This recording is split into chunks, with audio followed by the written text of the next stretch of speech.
Hello, everyone.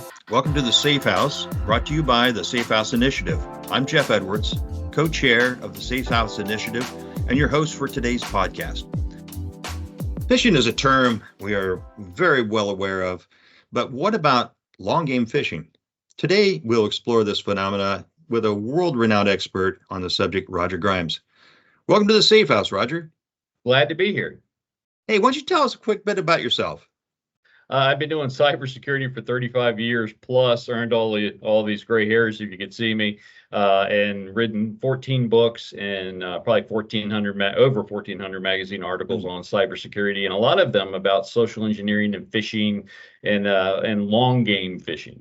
Yeah, long game fishing. All right. Well, what is that? It's you're on a long trip in a boat, or what goes on That's here? right. That's right. Yeah. I would say that an interesting stat came from Barracuda Networks at the end of 2023 that said, "Hey, we looked at all these email attacks, the vast majority of which are email, social engineering, phishing of some sort. Where traditional phishing is just in social engineering is somebody's pretending to be somebody. It could be a person, it could be an agency, it could be a brand. So they're pretending to be Microsoft or Google or Instagram or your company."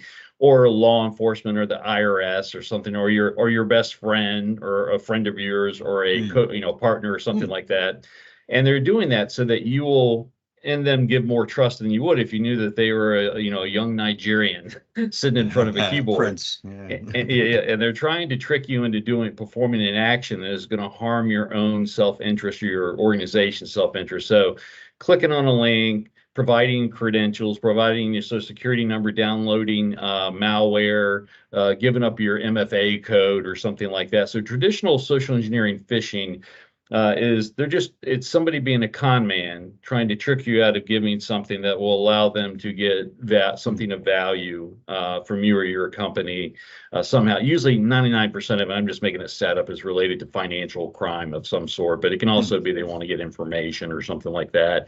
So and phishing's been with us forever. It's been a top cause. Phishing's involved in about 70 to 90% of all successful data breaches. Nothing else comes close, although unpatched software and firmware is number two with about a third, about 33%. Mandiant said it was about 33% of attacks. So phishing in general, 70 to 90% of it, or 70 to 90% of successful breaches involve phishing of some sort. And the vast majority of that is what are just very short phishing things. Hey, someone's clicked on, so we've disabled your account because we saw spam coming from it. Click here to see what's going on. Or, if you don't pay this bill, we're going to turn off your electricity. There's very quick things. But Barracuda Networks, their stat was, even though spear phishing is when an attacker has done some research, found some information about you or your company that may or may not be publicly known, but it's many times it can be something that is considered confidential. And because they have this information about you, you have this inherent familiarity and trust that you wouldn't otherwise give somebody else. Like someone's mentioning, hey, I talked to your friend Bob, or your coworker Bob, that said you were also working on this pilot project, and I have this document that will answer those questions. And because they know a person that and they know you're working on this project inside the company, you open it.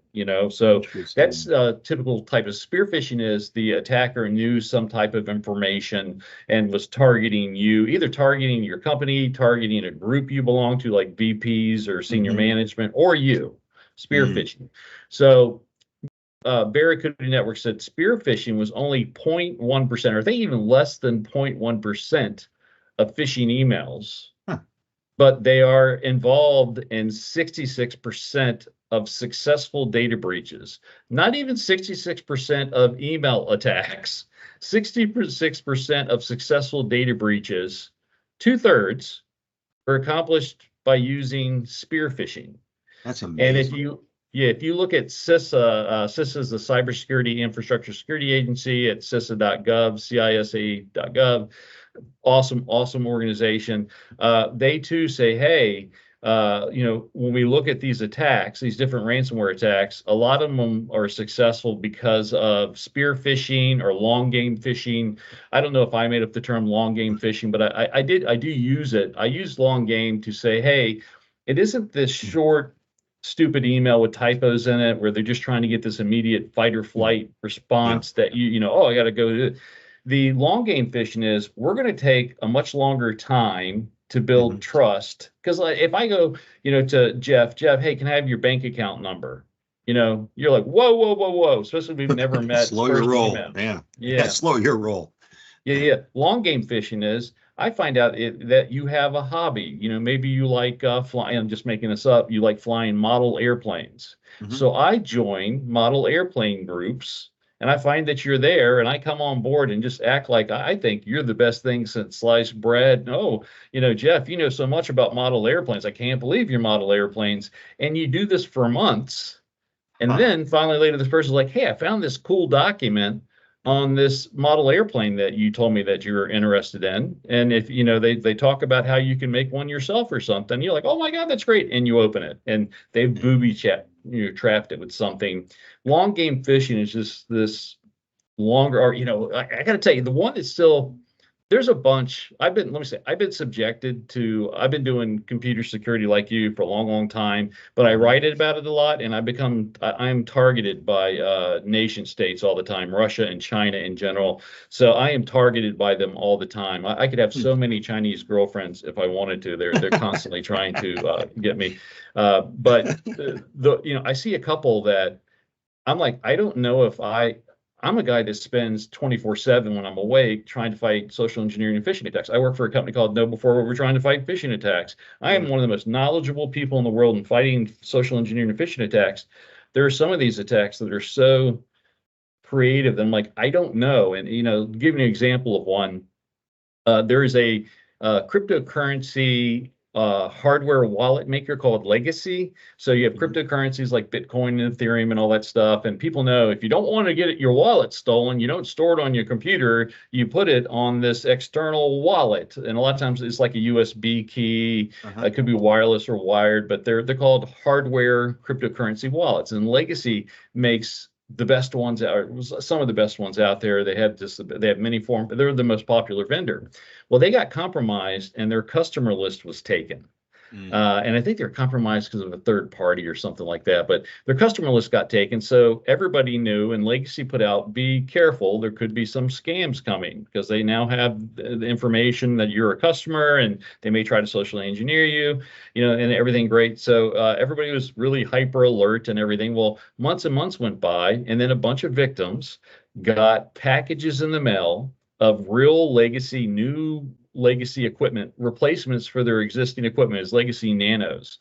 And it came in Legacy packaging and mailer because the attacker had ordered them, maliciously modified them so that when they used them, they would send the cryptocurrency wallets to the attacker, send it to the people shrink wrapped. I mean, just phenomenal looking to look at if you look these cases up.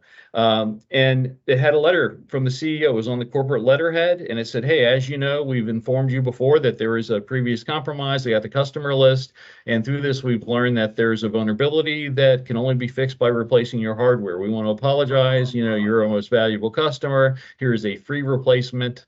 But you should you should do this replacement as soon as you can to protect yourself against, a cyber attack or whatever. And it was signed by the CEO using the CEO's signature. No. And then they had taken the real instructions that come with these things and duplicated them, but put a malicious step or two that needed to be performed so that they could get this person's wallet. And the guy that reported it, a bunch of people got compromised. But what bugged him, he showed the shrink wrap. The shrink wrap at the top of the page just didn't close all the way. And he thought that was suspicious that the shrink wrap didn't completely touch. Oh.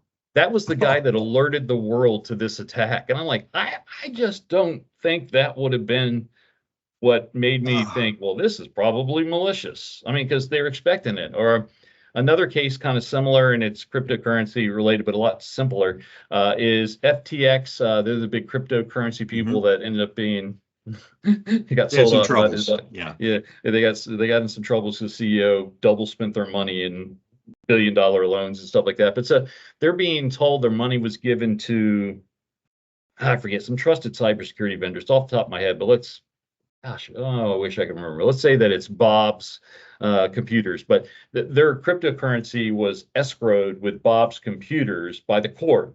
So that when the court figured out who was owed what, because they're not going to get any of they're likely not to get any of their money back. They're only going to get pennies on the dollar. But Bob is the escrow people, and then he will distribute the money. Well, unbeknownst to the world, Bob gets compromised, his customer list taken, and the hacker sends out emails to people going, "Hey, we're with Bob. We have your cryptocurrency here, and we have it all. If you respond quickly, we can give you back, your full proceeds." And lots of people proceeded.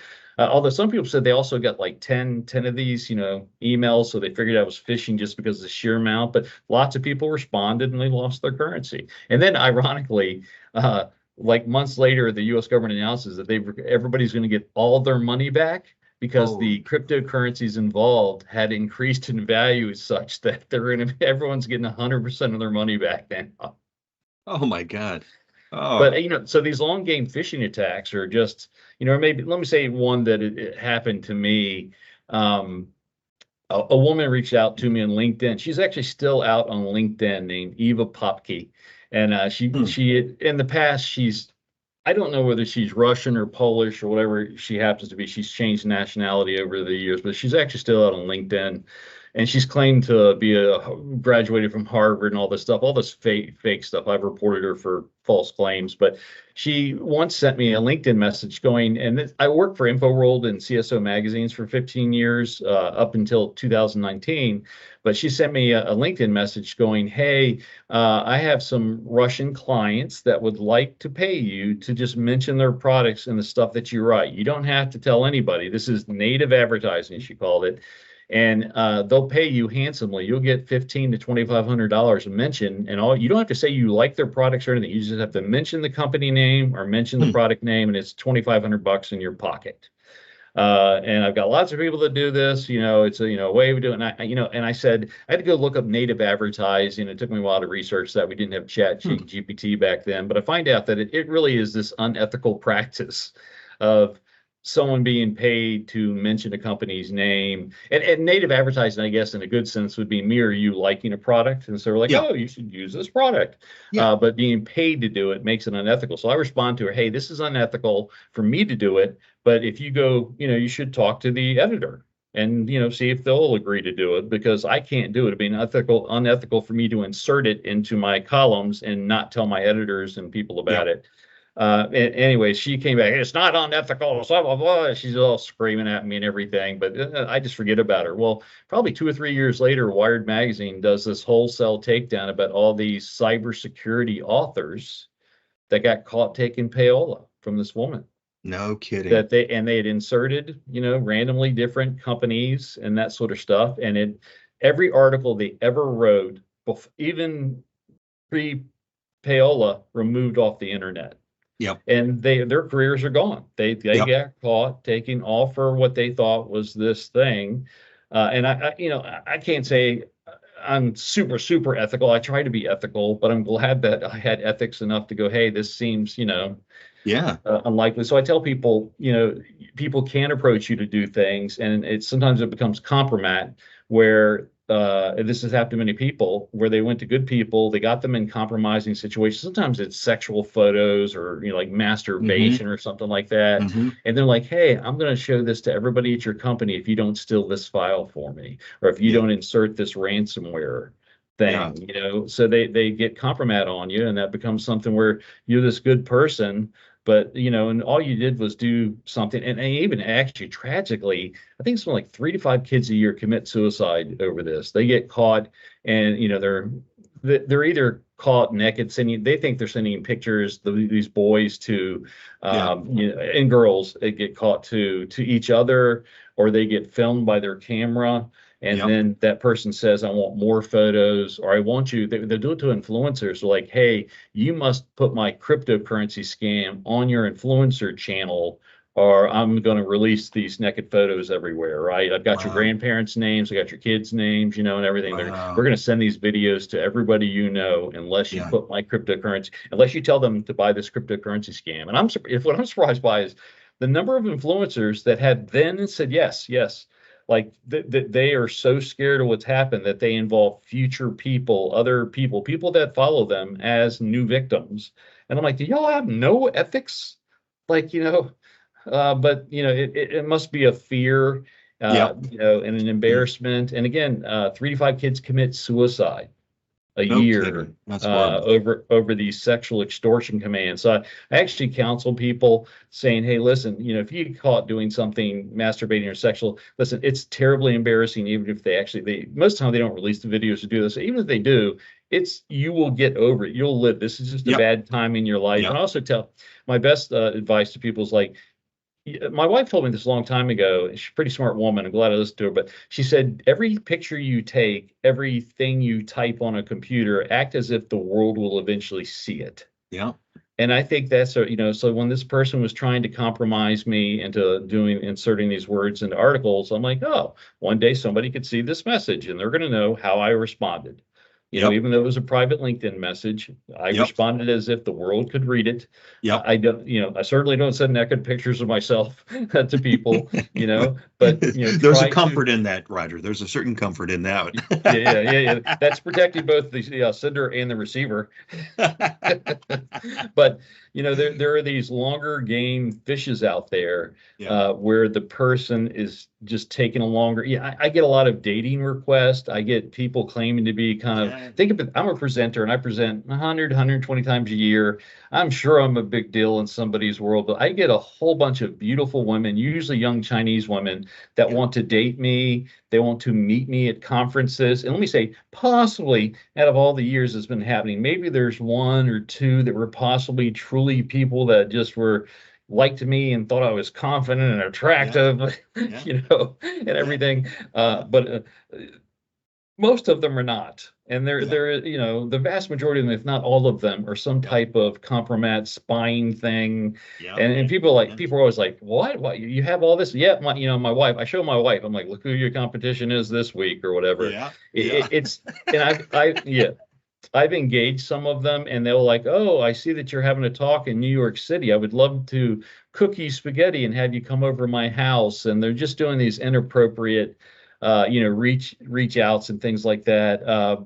And is what I try to tell people is you can't, if spear phishing, long game phishing is involved in 66% of successful data breaches, so 2/3 of it. That's pretty big. That's huge. And it's almost all of it. It's almost all of it. And if unpatched software, if you think if unpatched software and firmware is 33% of it, that leaves like only 1% the whole rest of everything. Yeah. But even if it's only 66% of successful email attacks, which are 70 to 90% of successful data breaches, it's the number one problem by far. And it means that you can't just test people with these simple click here and give me your password. You have to, if we're trying to fight this, and I'm looking at the data, and the data, if I trust the data, and it does seem to be backed up by CISA and lots of other people, then I should train and make sure my employees and coworkers and their families understand about these long game phishings that aren't this easy, oh, I can tell this is a scam, because they're telling me to input my credit card number or something like that. You have to be aware that, and I teach a webinar on long game phishing. I give lots of examples, and this is stuff the FBI has put out and the CISA's put out. It's not just me saying this. There's lots of warnings with it. You have to make them aware that these longer game phishing attempts that will many times wait, weeks or months, that could ship you a really common hardware that people get shipped is a updated version of they'll get packaging from Microsoft that says here's the latest edition of Office 365, and it's just a maliciously modified version, but it comes in all the Microsoft boxing and is really Microsoft software. It's just been maliciously modified. If I work from home, I'm a small business, I work from home, occasionally go to the office, but I am compromised on a long game kind of a play on my personal life. Can it bleed into my corporate? If I had the same computer I use for my personal and for my corporate, can it bleed into getting into the corporate? Is that a penetration point for these? Yeah, for sure. Yeah, for Okay. sure. That happens a lot, especially with fake job scams, which is very famous from the North Koreans and the Iranians. They'll find somebody that works in a position at a company, and they'll offer them this dream job. It's the Yeah. job they've always wanted. They actually interview them and they let the person do the talking, the employee candidate, and they're like, "Oh, you've got kids, you can stay from home 100%. You've got older parents you take care of. We have senior care that we offer." They just make the job be perfect, and it's paying double, and you can choose when you start and unlimited vacation. And then they're like, "Oh, we need you to install this PDF resume maker."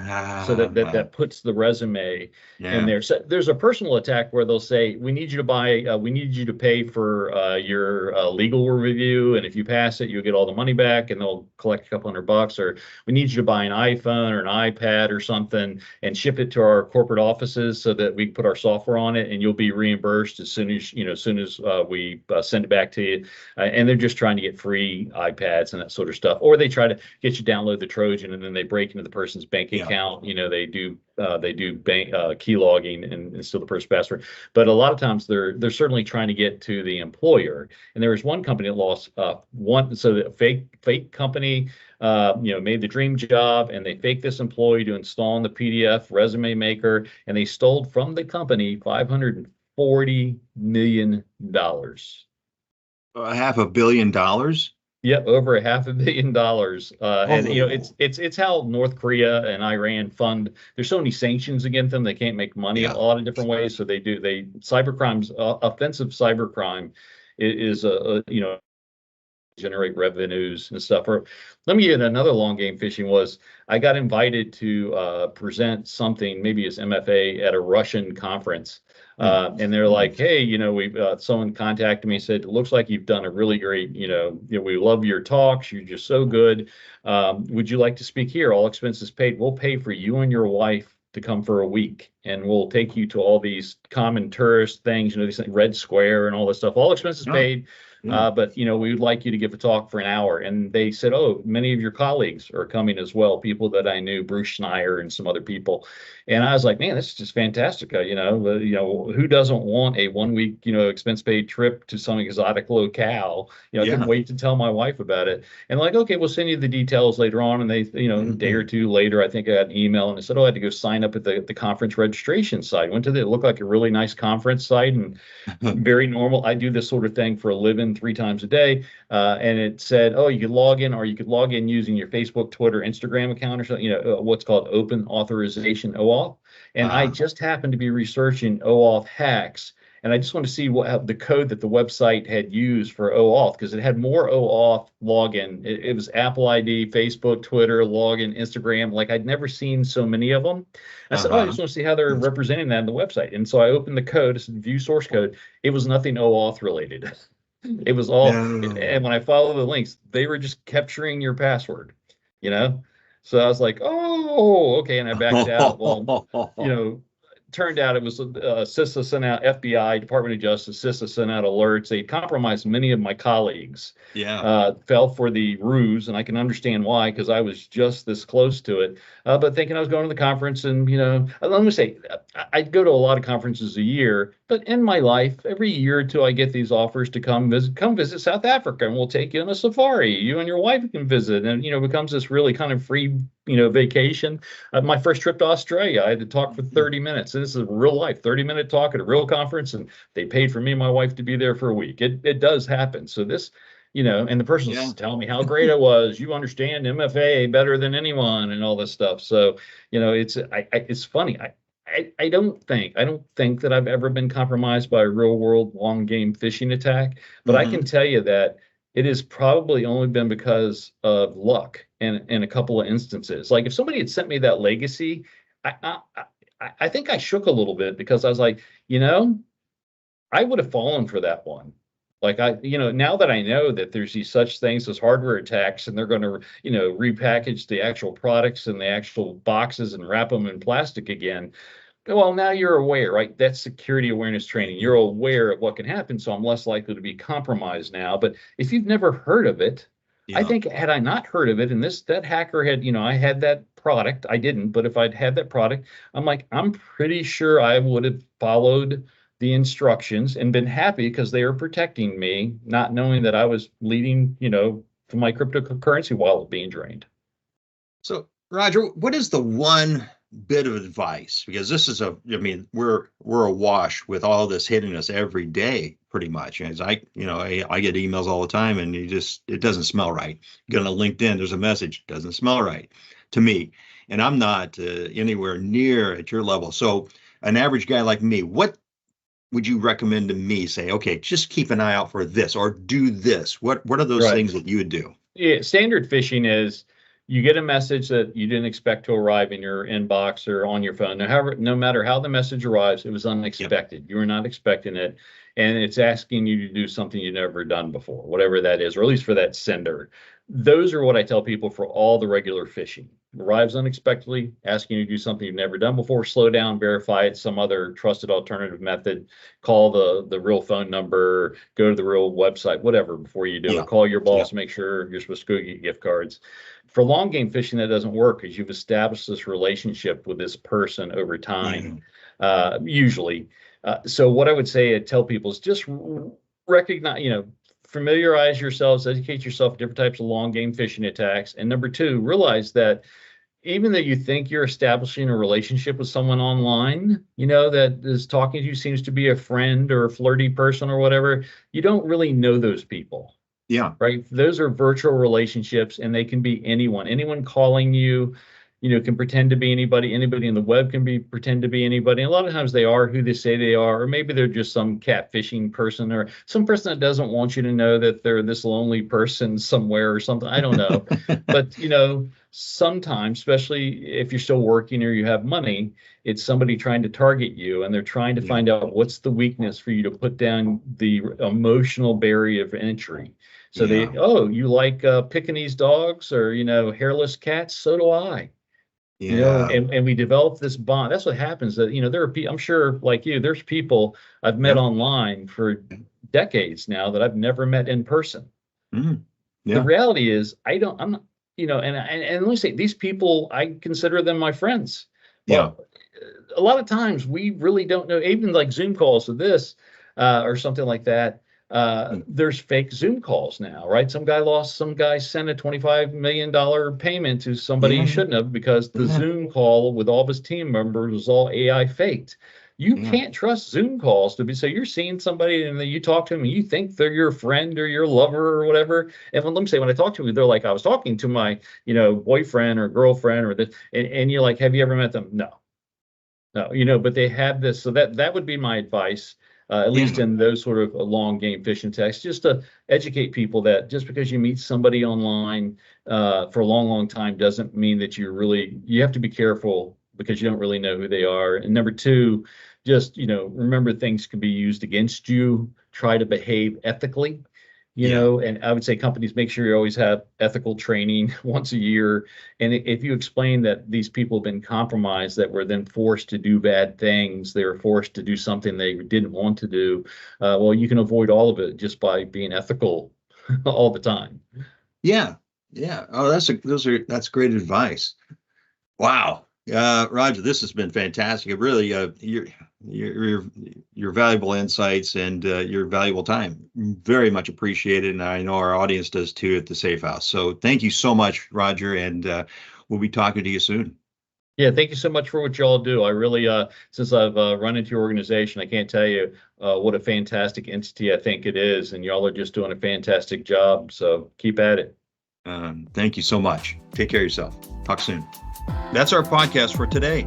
I'm Jeff Edwards for the SafeHouse Initiative.